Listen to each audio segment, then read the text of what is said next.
Hi everyone, it's Tom Panos with me. I've got one of my favourite people, Rik Rushton, who I consider to be one of the kings of scripts and dialogues, a practicing real estate agent and also a trainer and coach in the real estate industry. Hi Rik. How are you, Tom? Hey, listen, thanks for today. Pleasure. I appreciate it. I realise that part of your life is actually working and training people, and you get paid for that, and you do it. And today you're going to be kind enough to actually share a bit of the best of Rik Rushton over the years.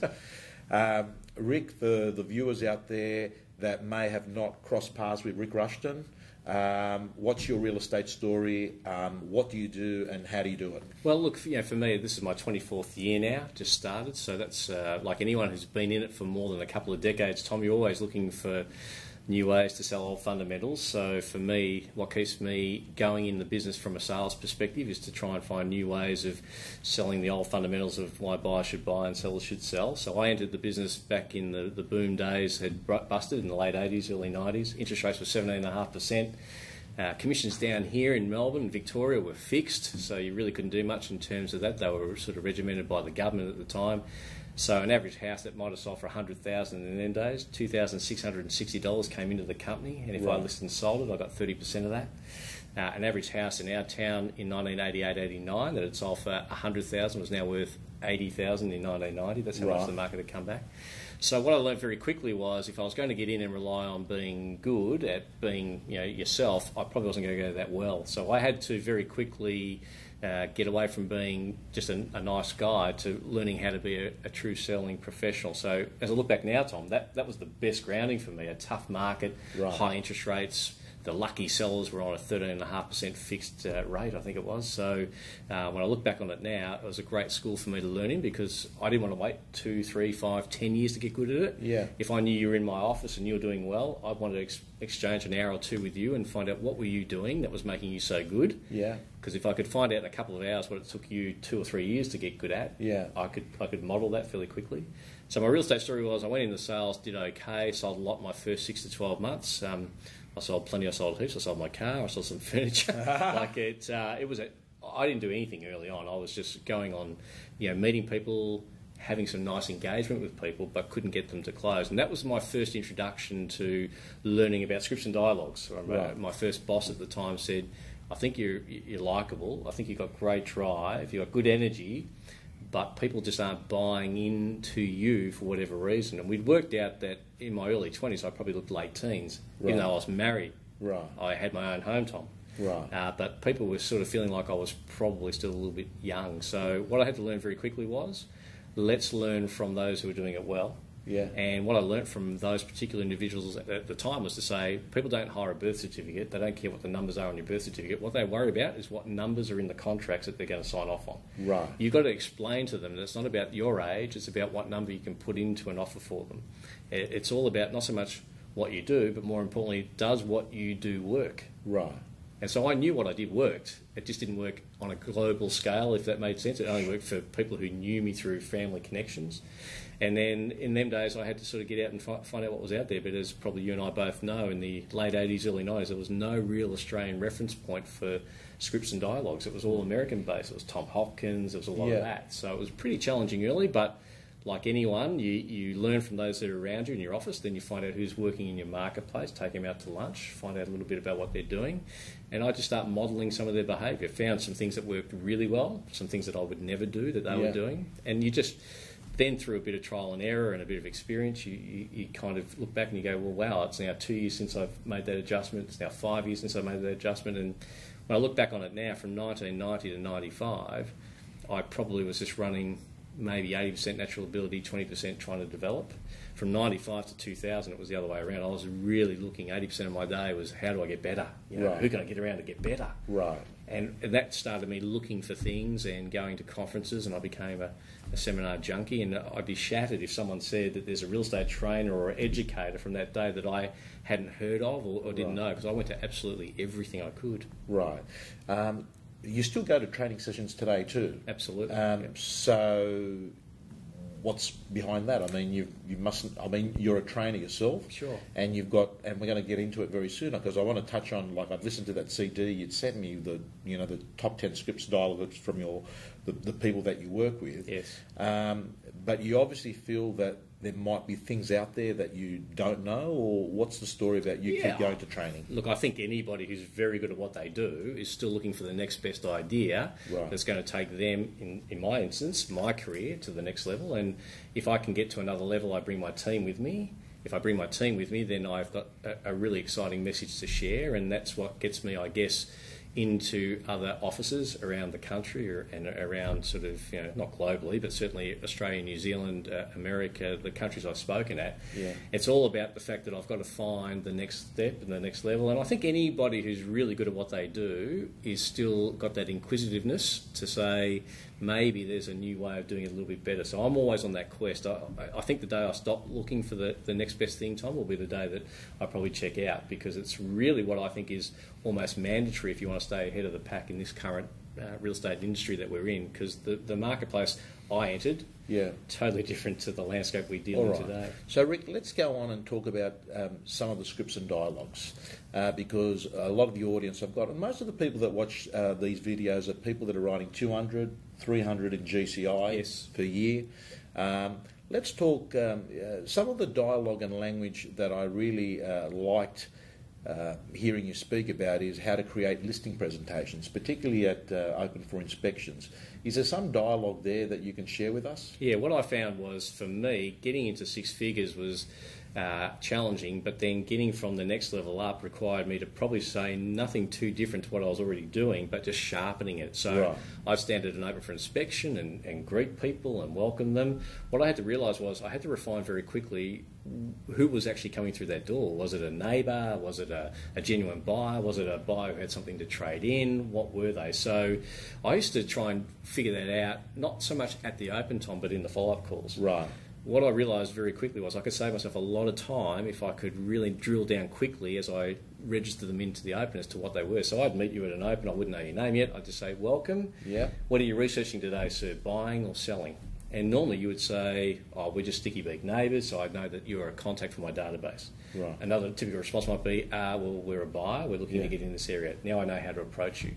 The ones I love were the ones who were, well, actually, we're kind of maybe a buyer, but we've got to sell something first. I love those people. Love them. They were the ones that helped me go from a pretty good income to a great income, because I was never missing out on the trade-ins, which early on in my career, I just wanted the sale.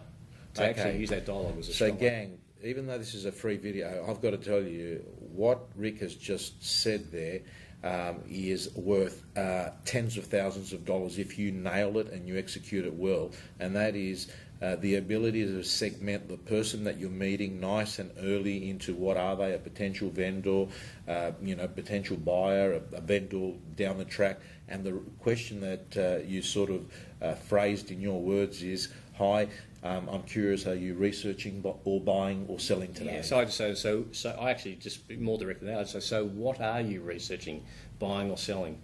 The ones I'm getting at the moment, just back into the market, and this is a good thing for all of your subscribers to understand, Tom, there's now a move back into the market from investors. So when I'd say, so what are you researching today, so buying or selling, they'd say, well, actually, we're looking to invest. Right. That was an interesting one, because they're a different approach again, aren't they? We know that they're probably going to buy with the calculator much more than the heart, or much more than wanting to be in a certain postcode or getting close to a school that they want to educate their children at. These people are just going to make a commercial decision. So I knew with them I had to get them all the selling documentation, give them a likely rental projection on what the return might be per annum, give them some current information on great rates that are out there from all the lenders. You've got to be careful doing that in this day and age, of course, with all the rules. But I'd operate totally differently with that particular buyer coming through an open home than I would for someone who just wants to move in because they know the area is good and they want to raise their kids long term. So I'd start explaining to them the beauty of this particular property. You probably don't realise it, but the back gate leads out to the reserve over the back, so your kids can actually go and play in the park, and you can keep an eye on them from the kid. Very different to how I'd speak to the investor. Very different to how I'd speak to the inquisitive neighbour. They already know the area anyway. Yeah, they're just trying to get a feel for price. Right. So I talk to them about how most homeowners aren't insured correctly for their current values. So maybe it's a good time to get a market update.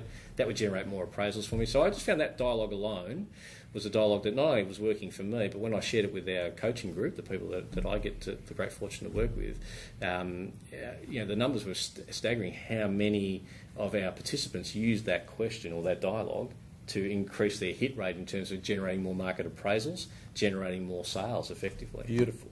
Rik, let's turbocharge now to a listing presentation. Yes. Okay. Let's talk about some of the great questions / dialogues at a listing presentations you can share with us.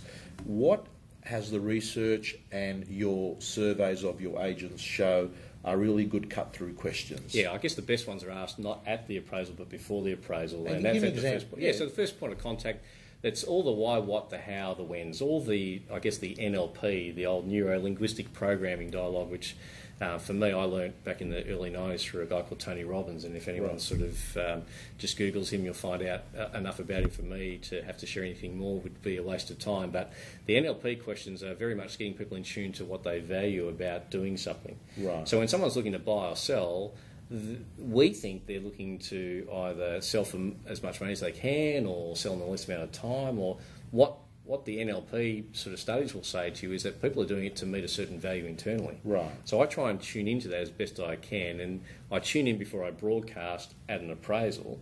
To do a proper presentation, I have to go armed with all the information. Sure. So this is on the phone? This is on the phone, or however, I might have met them at an open. I said, look, Right. we're just around the corner. Right. We know, is this your last open today? Are you able to pop over? Before I even go from where I am to their property, I want to know a few things. So the first question I always want to know is why they've chosen. So I just say to them, so Tom, why have you chosen now to sell? Right. The key dialogue there is the word now. Right. They'll tell you maybe 2 or 3 responses, not 33, they just give you 2 or 3. So I say, Tom, why have you chosen now to sell? You go, well, actually, I haven't chosen now, but the ex-wife solicitor has, so I guess I'm selling, you know, Sure. where I've gone through a split. I'm hearing there someone who's got a need. The need is probably they need to sell, they need to maximise their price, but they need to minimise the stress. They're probably going through a whole heap of legal ramifications. They want us to, as quickly as we can, get them through that process. So I want to talk to them about our time-tested procedure to get them through that. Sure. You know, if they hear time-tested, I sound like I know what I'm doing, he looks like a business person, that's what I need right now. Do I really need the cheapest fee at this minute? No, I just need someone who can take this challenge off my shoulders. So why have you chosen now to sell? Why have you chosen now to sell? Yeah, key word is now, because they'll say to you, we haven't chosen now, but we're thinking maybe midway through next year. So now I know that I have to try a little bit of decaf. The first one's double espresso. Yeah. This is a little bit of decaf, isn't it? We've got to slow that process down a little bit. Why have you chosen now to sell? We've chosen now, it's unfortunate, but you know, whatever I'm hearing there, challenge. I've got to solve their challenge. Their dialogue will tell me what I've got to do there. Why have you chosen now to sell? It's a really exciting thing. Our daughter has married a guy from interstate. They're giving us our first grandchild. We're going to go up and help them.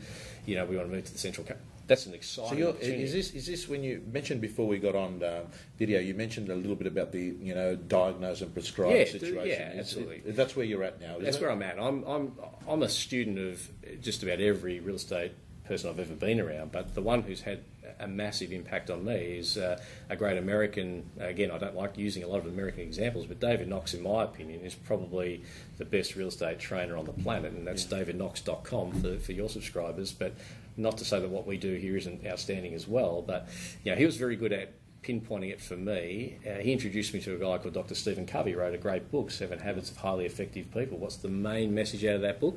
Seek first to understand, then to be understood. Yeah. Understand what they're going through, then give them a plan that says, can you see here how I can help you with that challenge? Yeah. So you do a thorough diagnosis before you prescribe anything. So I asked the why, what. So why have you chosen now to sell? What's most important to you, Tom? I'm sure there's lots of things that are important to you in getting your home sold, but what would be the most important thing? Okay, there's another golden question. What's most important? Because there's a lot of things going on. Sure. But what you're doing is trying to help them crystallise and prioritise in their mind. Correct. What's the big one? Yeah, and look, some people that I've heard use similar dialogue, there's nothing new under the sun. There's just a rework of old fundamentals, as we talked about earlier off air, but some of the ones I've heard used by other trainers, and I'm not here to say what's right or wrong. I worry when they say what you've got to say is what's most important. I'm sure fees are important to you, and I'm sure the price is important to you, and I'm sure that the experience of your agent is important to you. But what else is it? I don't think you broadcast that. I just think you just let them tell you what's important. So rather than, because fees might not have been important to So them. what are I'm interested. So when you've asked that question and you ask the question, and you've had your students that ask that question. Yes. What are some of the responses you'd get back? Yeah, there's not, and again, it's not 33 things. It's typically the big three. They normally want to, get a fair indication that they're going to get the most amount of money. Yeah. They want to know what the time frame might be. So what's most important to them is either maximising price, minimising time, or experiencing little or no stress. So the person who's going through the marriage breakup, got the bank breathing down their neck, has got a real tight time frame. They probably want someone who can just pick up the challenge and go and solve it. They don't want to know how they're doing it. They just want to know that it works. So they want the key in the ignition, turn the car. They don't need to know how the motor works. Right. They just want the motor to run. So they want us to do that. That's someone who just says, effectively, that's all I want to do. So I'll ask why they've chosen now and what's most important to them. Or I might, if there's somebody who's not giving me a lot of response in any of the, if they're one or two word short, sharp answers, I'll just say, Tom, what I found over my time in the business, which is a great thing to say no matter how long you've been in the business for, by the way. I mean, if you've been in it for a week or a month or a year or a decade, it doesn't matter. What I found most important in my time in the business, Tom, for sellers like you, potential sellers, you don't want 33 things. You normally want one of three things. That you either want the most amount of money, or you want to sell in the least amount of time, or you want to experience little or no hassles. Can I ask, which of those three things, Tom, is most important to you? Right. And then typically what they say is, look, if I can only have one, it's pretty simple. We need to get as much out of this as we can to make sure that we are in a good position not to have to borrow too much down the road. Well, I'm curious. And what happens then, Rick, how does the answer to that question help structure what goes on next? Because then now we call them case studies today. Back then I used to just give examples of what I used to do. But if they said, it's pretty simple, it's the most amount of money, when I went to see them, I would sit down and go through the usual discussions that we have at a listing presentation, and I'll say, Tom, earlier today or yesterday when we set up the appointment, you said the most important thing to you was that I could evidence that I could get the most amount of money, and I've brought with me a few examples of vendors who wanted here, but I got them there. And as you can see, here's the brochure. This is what they wanted. Here's what we got for them, and on the back is their testimonial. And they're available to ring if you want to verify. And I'm curious, Tom, if I was to be your agent of choice, which I'm hoping I can be, what would be the one skill I'd have to have or display in front of you now that would ensure I could get you the most amount of money for your home? I'd normally just let that just filter down, and then they normally say, well, you better be able to negotiate. Exactly. So that's why when we get to the fee part of the equation, I can always draw it back to them. So when they say, gee, your fee's pretty high, I'd say, compared to who? Right. Well, compared to X, Y, Z and 1, 2, 3 and A, B, C.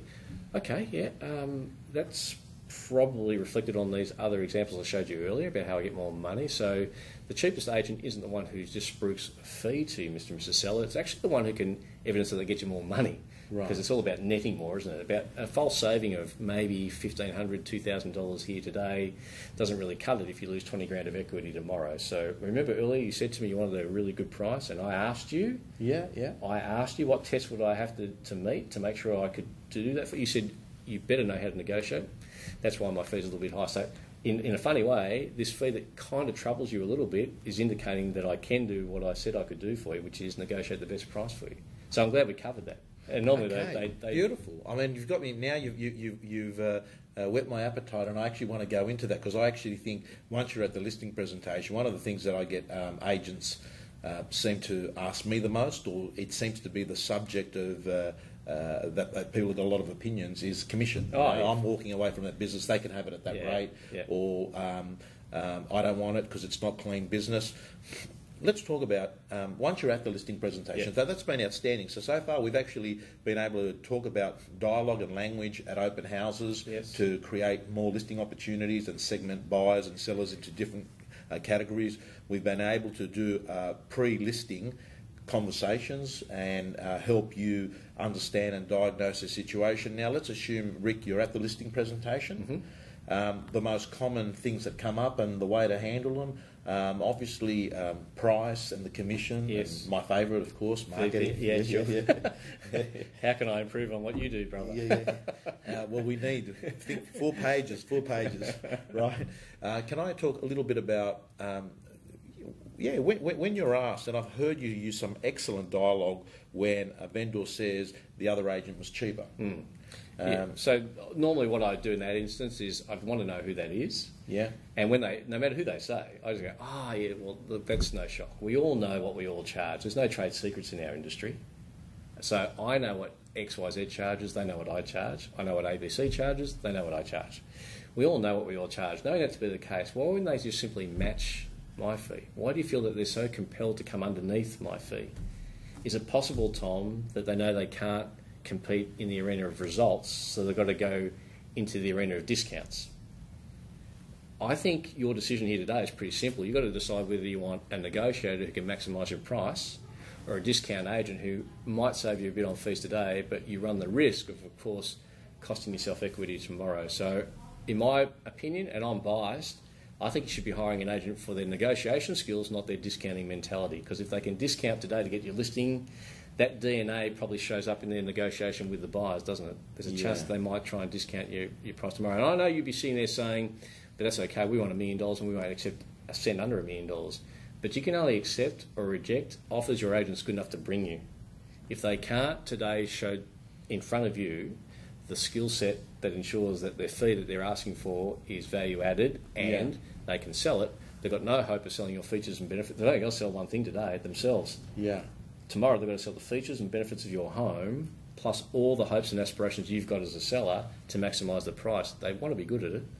My warning to you, forget about discounting mentality. That's not where we're at. We're into maximising prices here at XYZ Real Estate. That's why we think that most of our clients see the value, but it's at the end. So you need to probably make a decision on someone today who looks like they can get the job done and question that tomorrow maybe, and let's have that chat later if it doesn't represent good value with the end result. But today you've got to make a decision on discounting or negotiations, because I'll let you call that one.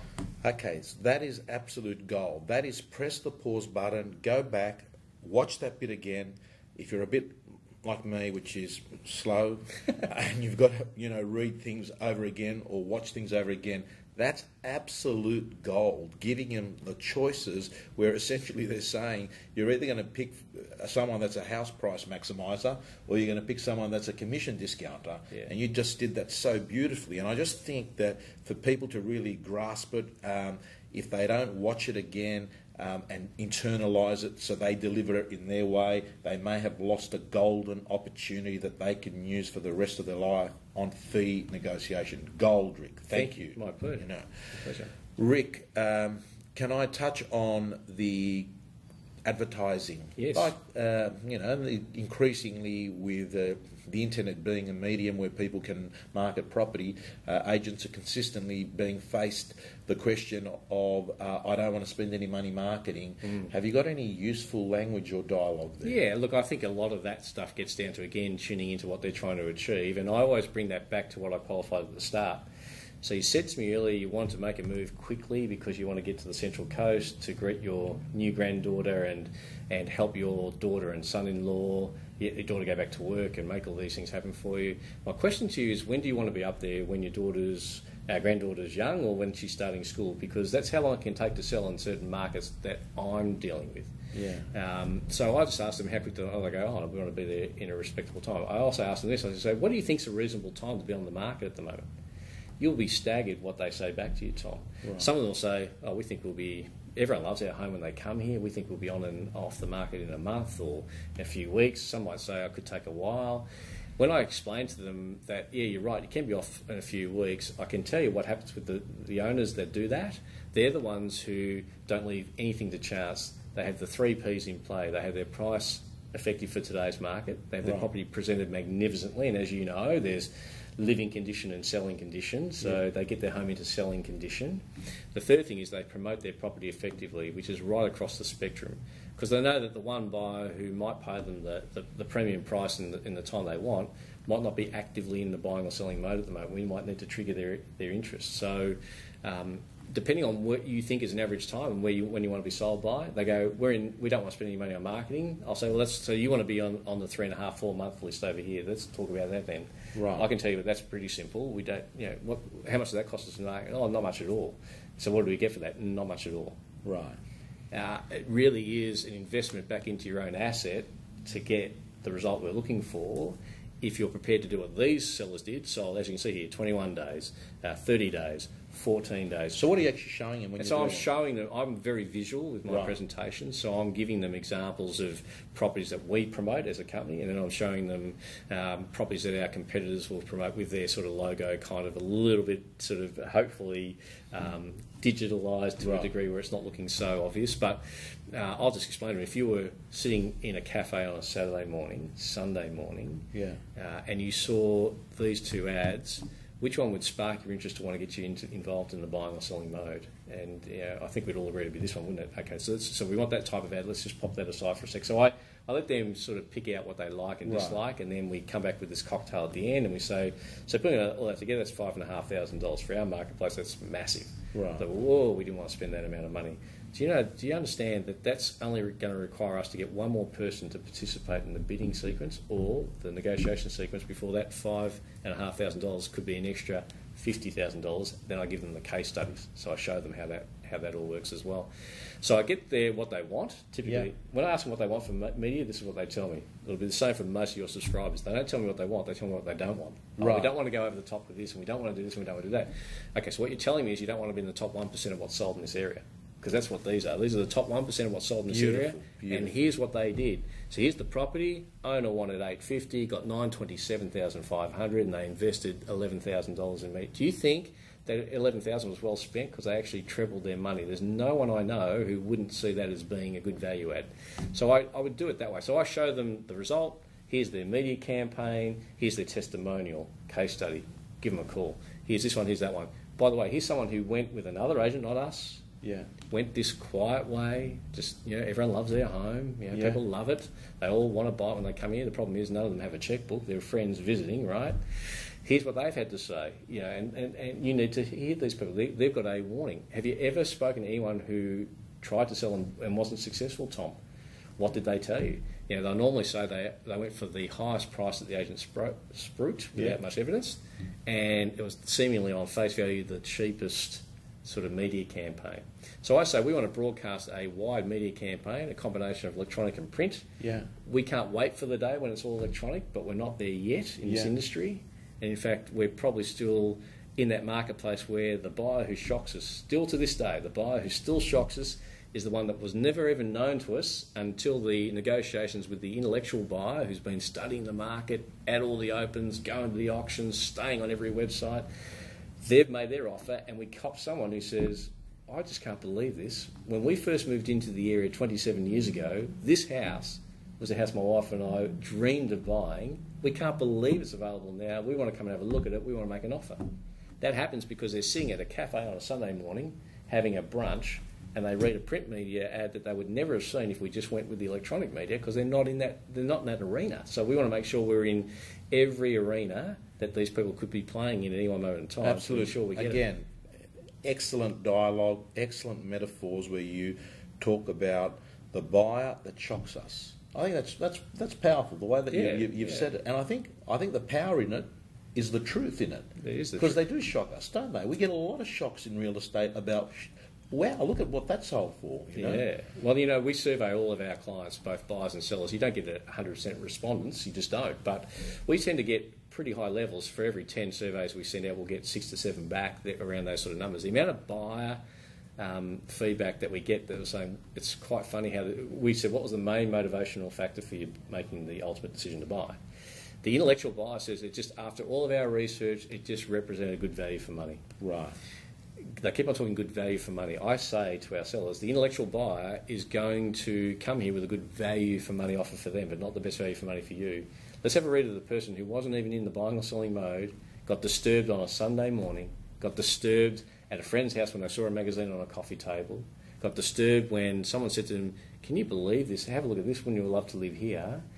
They said, we weren't even in the buying or selling mode, but when we saw the property, we knew we had to have it and we were prepared to pay. And you know what, Mr. and Mrs. Seller, these are the best buyers, because unlike these intellectual buyers, they don't know what's good value for money, they just know what they want. Yeah. And they pay the figure. Yeah. And so if you've got those case studies, again, the dialogue today is case studies, but we were doing it 24 years ago, not even knowing what the hell we were doing. We were just giving, I guess, social proof. We're just saying this is what's working. So when I started in the business, real estate agents wrote a likely price on the back of a card and handed it to them and smiled, and you probably got the business.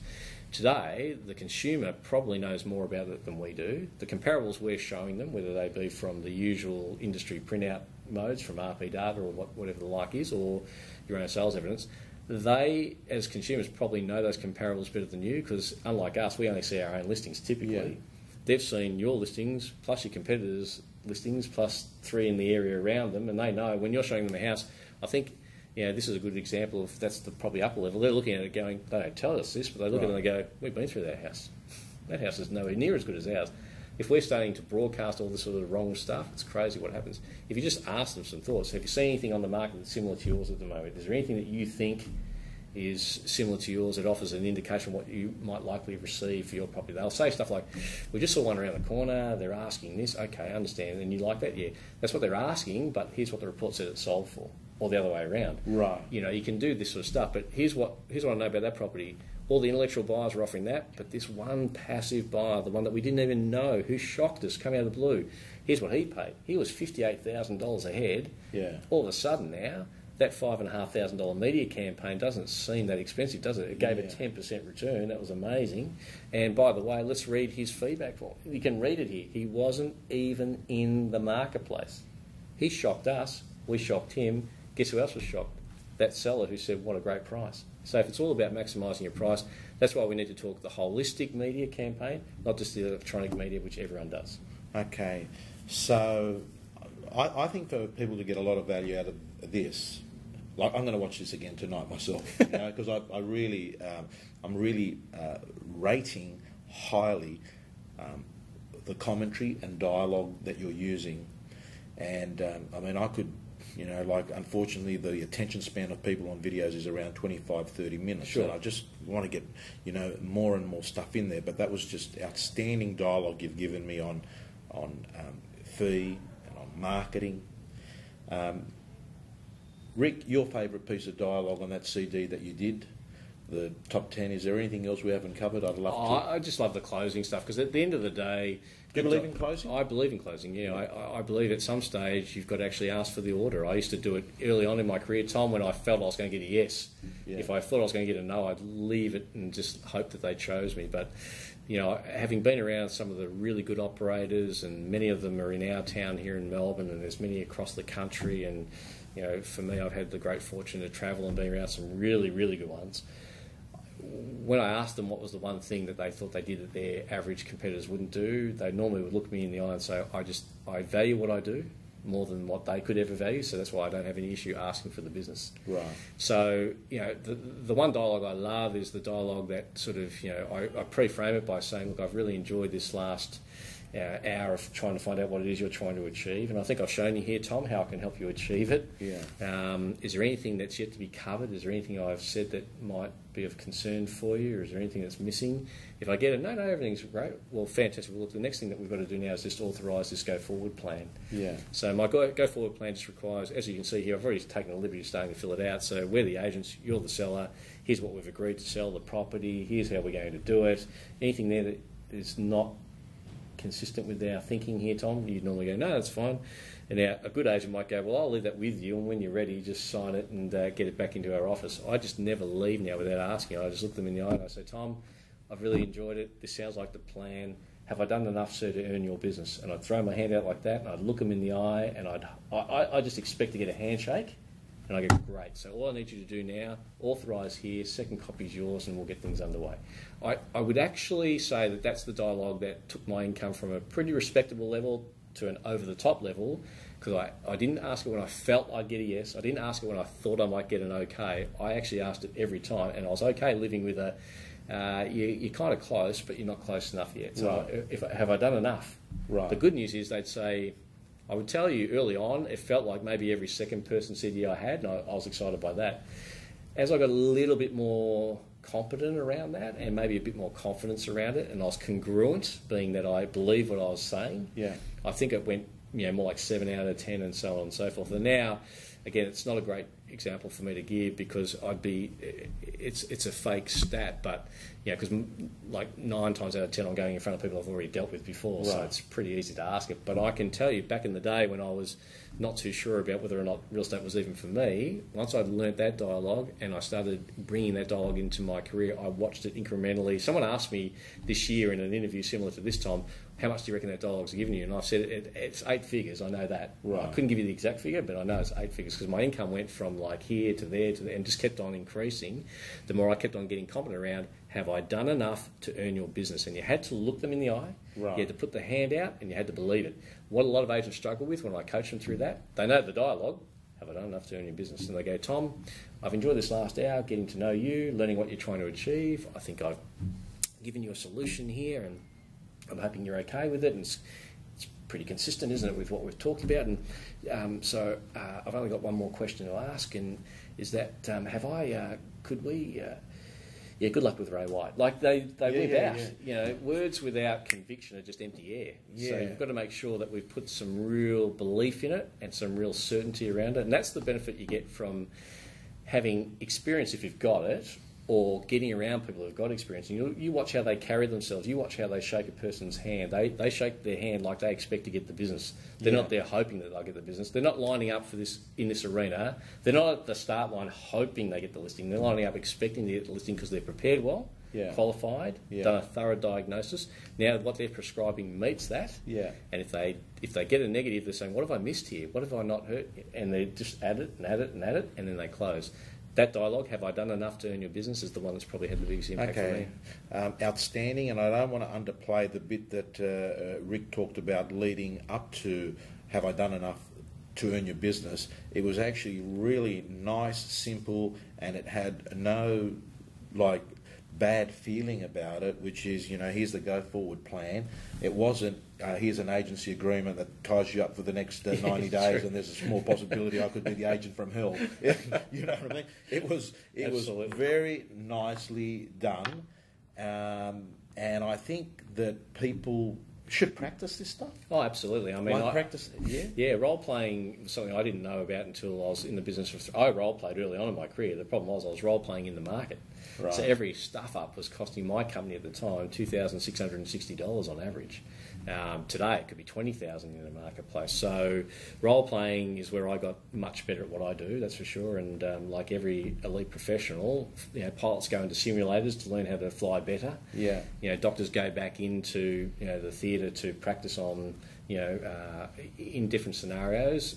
Why don't we as real estate professionals? That's why I go to a lot of conferences. That's why I get around people that I think are thought leaders in our industry like you. And I don't say that to impress you because you're here. I say that because I genuinely believe that. Well, thank you. From that particular standpoint, that's why we do what we do. So, Rik, can I just touch on...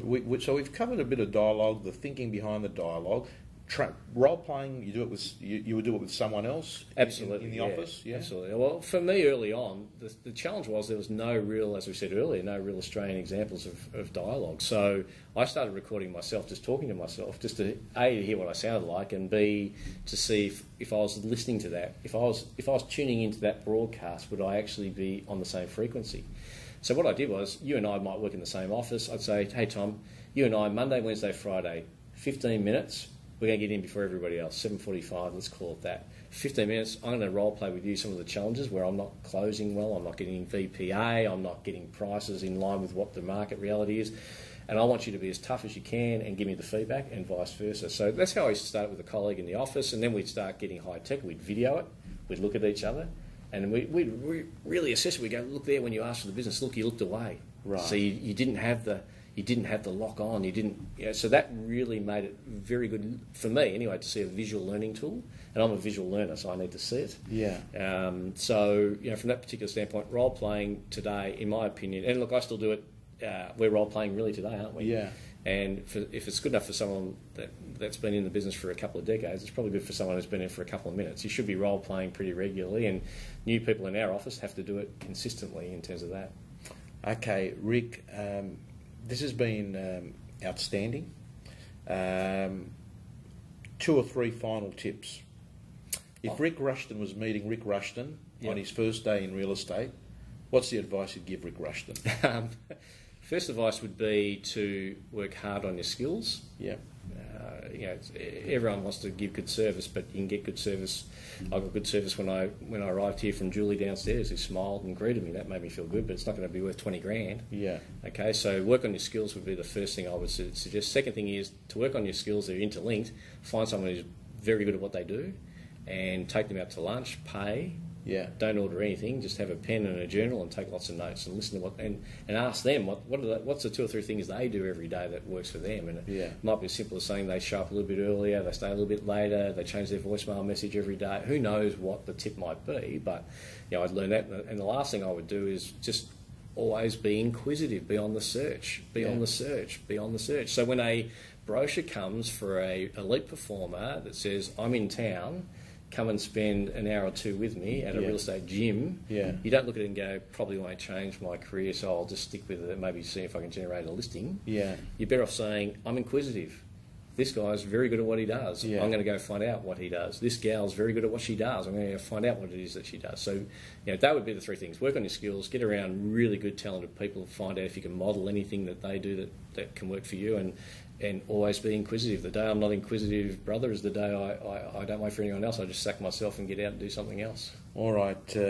Outstanding stuff. Rik Rushton from First National and also Insight Training. Yep. Have I said it right? Insight Personal Development. Insight Personal Development. InsightPD.com.au. Insight PD, look it up. You've got a taste of Rik Rushton. You can tell this stuff, it resonates.